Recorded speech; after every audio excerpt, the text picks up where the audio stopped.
नमस्कार। तैयारी क्रम में आज हम पर्यावरण अध्ययन या फिर एनवायरनमेंट करेंगे। इसमें ऑर्गेनाइजेशन यूपी पीसीएस और आरओ में बहुत आते हैं मिलाने को, साल और कब इनका गठन हुआ था, तो इसी क्रम में हम देखते हैं, शुरू करते हैं। और हाँ, एक इन्फॉर्मेशन है, पीडीएफ की लिंक डिस्क्रिप्शन में मिल जाएगी, आप वहाँ से ले लीजिएगा अगर ज़रूरत हो तो शुरू करते हैं। BNHS किस था? बॉम्बे नेचुरल हिस्ट्री सोसाइटी, जो कि भारत का सबसे बड़ा गैर सरकारी संगठन है। स्थापना कब हुई थी? 15 सितंबर 1883 में हुआ था। BNHS हॉर्नबिल इसकी मैगजीन है। इसका जो लोगो है ग्रेट हॉर्नबिल है। और हॉर्नबिल महोत्सव नागालैंड में मनाया गया था, विकी विलियम द्वारा बनाया गया था। और राष्ट्रीय वन्यजीव बोर्ड, जिसका हेड PM होते हैं, एक वैधानिक बोर्ड है। गठन 2003 में हुआ था। और वाइल्ड लाइफ प्रोटेक्शन एक्ट 1972 के तहत हुआ था। जो बोर्ड का कार्यकाल होता है 3 साल का होता है। और BSI भारतीय वनस्पति सर्वेक्षण 1890 में स्थापना की गई थी। हेडक्वार्टर इसका कोलकाता में है। इसके 4 सर्किल ऑफिस हैं, देहरादून उत्तर में, साउथ में कोयम्बटूर, शिलांग पूर्व में, पश्चिम में पुणे। ये 4 सर्किल ऑफिस हैं इसके। जूलॉजिकल सर्वे ऑफ इंडिया की स्थापना 1 जुलाई 1916 की गई थी। भारतीय विद्यापीठ यूनिवर्सिटी पर्यावरण शिक्षा एवं अनुसंधान संस्थान पुणे में है। CPR पर्यावरण शिक्षा केंद्र चेन्नई में है। सलीम अली पक्षी विज्ञान और वनस्पति इतिहास केंद्र सैकोन, जो कि मिनिस्ट्री ऑफ एनवायरनमेंट के अंतर्गत आता है, 5 जून 1990 को इसकी स्थापना की गई थी। और WWF इंडिया के स्थापना 27 नवंबर 1969 को की गई थी, जबकि WWF की स्थापना 1961 में की गई थी, जिसका हेडक्वार्टर स्विट्जरलैंड के ग्लांड में है। और WWF इंडिया का 1969 में की गई थी। भारतीय वन्यजीव संस्थान WII 1982 में की गई थी, जिसका हेडक्वार्टर देहरादून में है। ये WII एक स्वायत्त संस्थान है। भारतीय वन सर्वेक्षण 1981 में स्थापना की गई थी। और कैंपा की स्थापना जुलाई 2009 में की गई थी। कैंपा फुल फॉर्म होता है compensatory afforestation fund management and planning authority. ये भी मिनिस्ट्री ऑफ एनवायरनमेंट के अंतर्गत आता है। और जो मिनिस्ट्री ऑफ एनवायरनमेंट के मंत्री होते हैं, इसके हेड होते हैं। और centre for science and environment अर्थात CSE की स्थापना 1980 में की गई थी। इसके अनिल कुमार अग्रवाल जी ने इसका स्थापना की थी। डाउन टू अर्थ पत्रिका निकालती है सुनीता नारायण द्वारा। Centre for environment education CE की स्थापना 1984 में की गई थी। इसका हेडक्वार्टर अहमदाबाद में है। Centre for science and environment 1980 में। CPCB की स्थापना सितंबर 1974 में की गई थी, 22 सितंबर 1974 को की गई थी। और इसमें जो इसकी स्थापना जो की गई थी, जल प्रदूषण नियंत्रण रोकथाम अधिनियम 1974 के तहत स्थापना जल अधिनियम 1974 के तहत की गई थी, जबकि शक्तियाँ इसको वायु अधिनियम 1981 से की गई थी। जैसे आप कहीं भूल जाएं तो एक ट्रिक है, या फिर ऐसे वायु वाह शुरू है और यहाँ वन, मतलब वायु और वन मतलब 81, तो शक्तियाँ जो कार्य यहाँ से मिलता है। और CPC का full form central pollution control board होता है। नीरी की स्थापना नागपुर में की गई थी 1958 में। ये गवर्नमेंट ऑफ इंडिया द्वारा वित्त पोषित किया जाता है। और 1974 में इसका नाम परिवर्तन कर दिया गया था। Ministry of science and technology के CSIR की एक घटक है ये। इनके अध्यक्ष PM होते हैं। इसके 5 क्षेत्रीय प्रयोगशालाएँ हैं। जैसे 5 क्षेत्रीय कौन सी हैं? दिल्ली, चेन्नई और कोलकाता और मुंबई, और इसके अलावा हैदराबाद। अब इसी क्रम में हम कुछ आंदोलन देख लेते हैं प्रमुख। और चिपको आंदोलन 1974 में शुरू किया गया था उत्तराखंड के रैणी गांव में। गौरा देवी और 21 महिलाओं ने शुरू किया था। चिपको आंदोलन की प्रेरणा कहाँ से मिली थी? 1731 में राजस्थान के खिजरली गांव में अजीत सिंह के आदेश पर अमृता बिश्नोई को इसमें मार दिया गया था। उसी का प्रेरणा स्रोत बना था, अजीत सिंह के आदेश पर। शांत घाटी आंदोलन 1973 में केरला में शुरू किया गया था। कुंती पूजा नदी के तट पर है। फिर शांति घाटी नेशनल पार्क बना दिया गया था 1985 में। और नर्मदा बचाओ आंदोलन मेधा पाटेकर, बाबा आमटे और अरुंधति राय द्वारा शुरू किया गया था। अपिको आंदोलन, वो चिपको था, ये अपिको है। अपिको के 1983 में कर्नाटक में किया गया था शुरुआत। पांडुरंग हेगड़े जी इसके मुख्य थे, नेतृत्वकर्ता। जंगल बचाओ आंदोलन बिहार में 1980 के दशक में शुरू किया गया था। और नवदान्य आंदोलन 1982 में वंदना शिवा द्वारा किया गया था। विकास के विकल्प 1983 में अशोक खोसला द्वारा शुरू किया गया था। बलियापाल आंदोलन 1800 उड़ीसा में शुरू किया गया था। और चिल्का बचाओ आंदोलन 1991 में शुरू किया गया था। चिल्का एशिया के खारे पानी की सबसे बड़ी झील है। और मैती आंदोलन 1994 में शुरू किया गया था उत्तराखंड में कल्याण सिंह रावत जी द्वारा। राष्ट्रीय पादप आनुवांशिक संसाधन ब्यूरो नई दिल्ली में है। और राष्ट्रीय पशु आनुवांशिक संसाधन ब्यूरो करनाल हरियाणा में है। राष्ट्रीय मत्स्य आनुवांशिक संसाधन ब्यूरो लखनऊ में है। पहला वेटलैंड संरक्षण एवं प्रबंधन केंद्र चेन्नई तमिलनाडु में स्थापित किया गया। माइक की शुरुआत 2003 में की गई साइट के सीओपी द्वारा। माइक जो हाथियों के संरक्षण के लिए बनाया गया है। हाथी मेरे साथी 2011 में शुरू किया गया WTI और मिनिस्ट्री ऑफ एनवायरनमेंट के बीच में। इसका मैस्कॉट गजू है। सी टर्टल प्रोजेक्ट 1999 में शुरू किया गया। वल्चर कंजर्वेशन प्रोजेक्ट 2006 में शुरू किया गया। हंगुल परियोजना 1970 में शुरू किया गया जब जम्मू कश्मीर IUCN और WWF के द्वारा कश्मीरी स्टैग के संरक्षण के लिए। मगरमच्छ संरक्षण परियोजना 1975 में शुरू किया गया। FAO और UNDP के साथ सहयोग से। केंद्रीय मगरमच्छ प्रजनन एवं प्रबंधन संस्थान हैदराबाद में है। गैंडा परियोजना 1987 में शुरू किया गया। लाल पांडा परियोजना 1996 में WWF द्वारा शुरू किया गया। इंडेंजर्ड है लाल पांडा। हिम तेंदुआ परियोजना 2009 में शुरू किया गया। कोल्ड ब्लडेड और हार्ड ब्लडेड देखेंगे। जो कोल्ड ब्लडेड होते हैं उसे एक्टोथर्म बोलते हैं। इसके अंतर्गत कौन कौन से आते हैं? सरीसृप, उभयचर और मत्स्य वर्ग। याद रखिएगा सरीसृप, उभयचर और मत्स्य वर्ग ये कोल्ड ब्लडेड के अंतर्गत आते हैं, एक्टोथर्म के अंतर्गत। जबकि हॉट ब्लडेड कौन कौन इंडोथर्म के अंतर्गत कौन आता है? स्तनधारी पक्षी वर्ग ये जो होते हैं ये समतापी या हॉट ब्लडेड के अंतर्गत आते हैं, इंडोथर्म बोलते हैं इनको। और इनको इस पे देखते हैं कि शीत निष्क्रियता में कौन कौन से जंतु चले जाते हैं। कोल्ड ब्लडेड चमगादड़, कंगारू, रोडेंट बालू ये शीत निष्क्रियता में चले जाते हैं। ग्रीष्म निष्क्रियता मतलब ग्रीष्म में निष्क्रिय हो जाते हैं।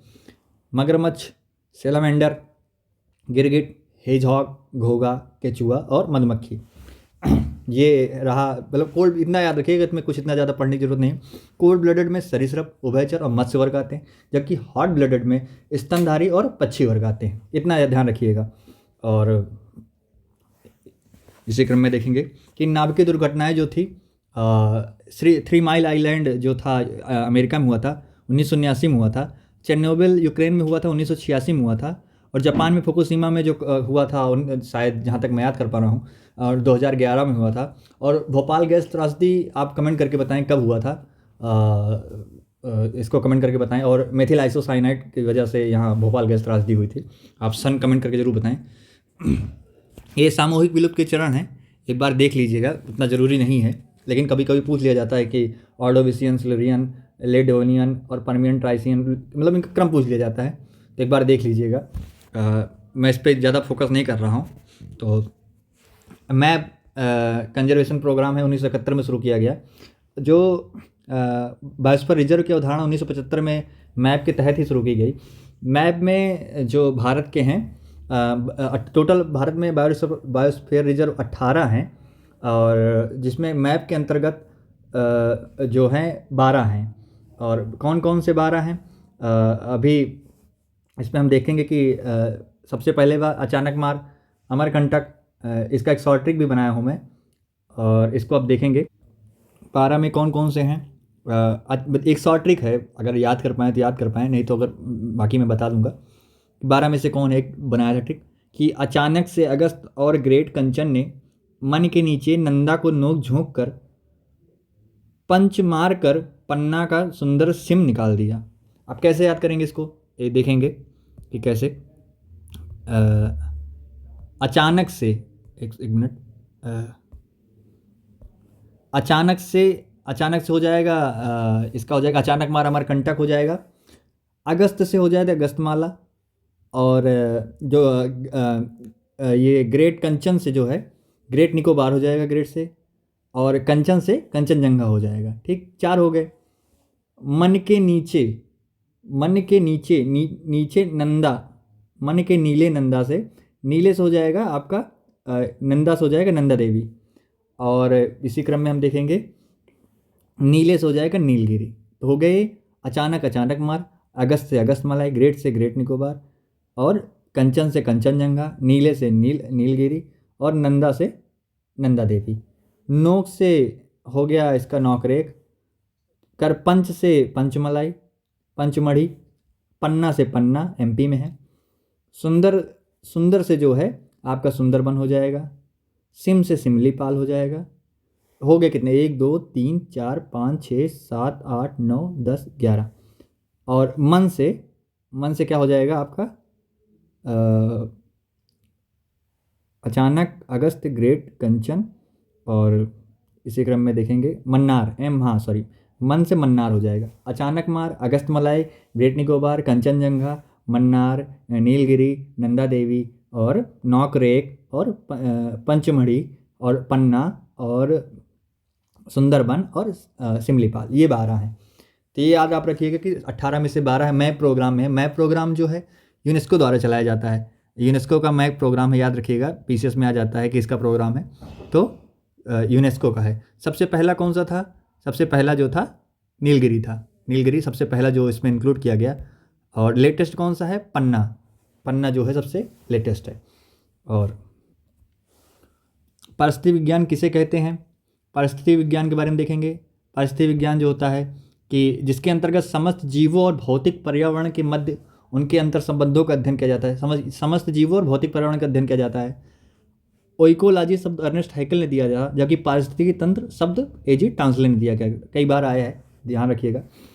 परिस्थिति विज्ञान की विशेषताएं क्या होती हैं, संरक्षित एवं सुसंगठित होती हैं, प्राकृतिक संसाधन तंत्र होता है, विभिन्न प्रकार की ऊर्जा द्वारा संचालित होते हैं, खुला तंत्र होता है, पदार्थों तथा ऊर्जा का सतत निवेश होता रहता है, ये इसकी विशेषताएं हैं।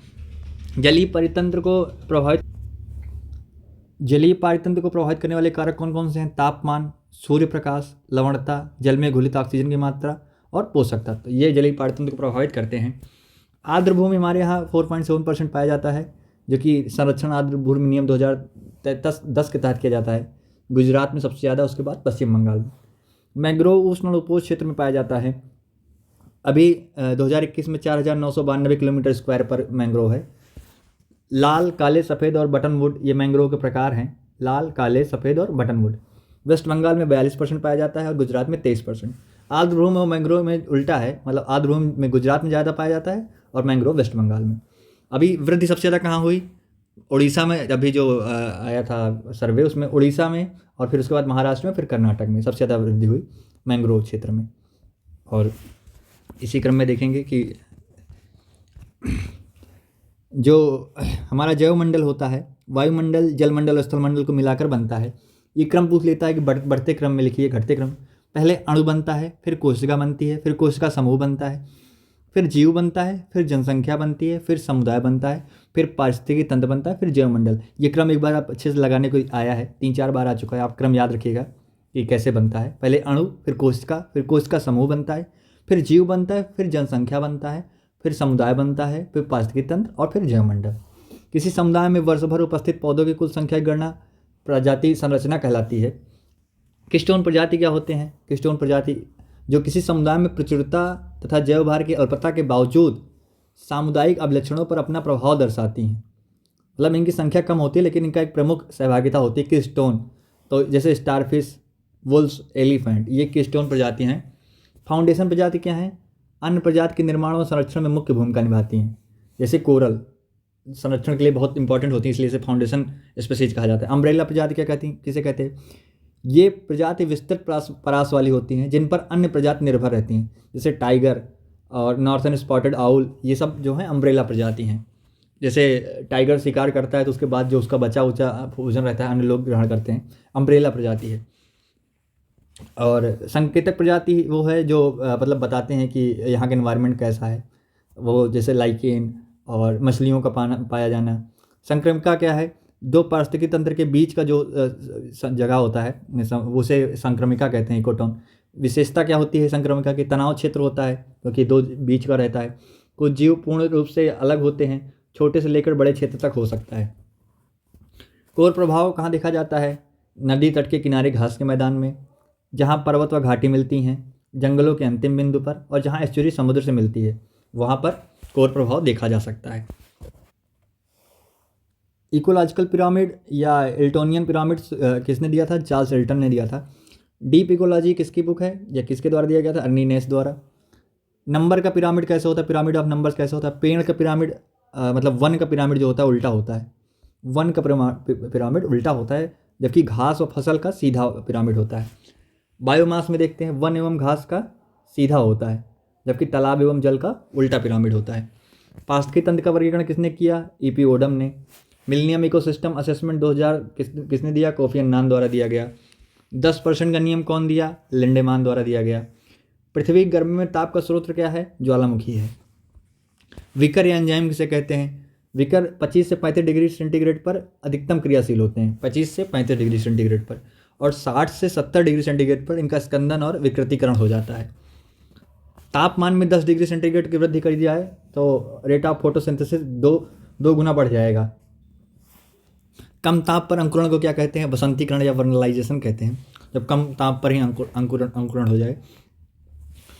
पौधे संपूर्णवश अपेक्षाकृत स्थिर ताप पर रहते हैं तो उसे स्टेनोथर्मल बोलते हैं, और जब तापमान में परिवर्तन संपूर्णवश तापमान में परिवर्तन होता है तो उसे यूरोथर्मल कहते हैं।